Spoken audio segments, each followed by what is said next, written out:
Maswerteng hapon po mga ka-STL. Narito na po ang resulta ng STL Bulacan para sa araw na to, second draw, December 17, 2024.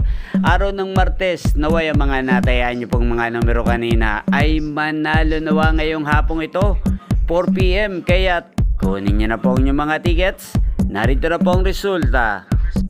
Ang mga numerong nanalo sa STL Bulacan ngayong hapong ito, December 17, 2024, 4 PM, second draw result, 6 at 27 in exact order. Sa lahat po ng tumaya kanina sa STL Bulacan para sa second draw ng 6 at 27, congrats po sa inyo. Panalo po kayo again, 6 at 27. At ngayong hapong ito sa STL Bulacan, atin pong i-shoutout si Ate Maribel.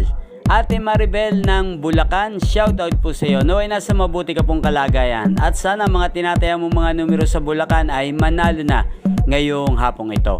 At sa lahat po ng mga taga Bulacan dyan, shoutout po sa inyo. Naway nasa mabuti rin po kayong kalagayan. Inyo pong napanood ang resulta ng STL Bulacan sa channel na to, Roderick Hernandez TV. Maraming salamat po sa patuloy niyo pong pagsuporta sa akin channel. Magkita-kita pong muli tayo mamayang alas 8 ng gabi dito po sa channel na to. Thank you for watching.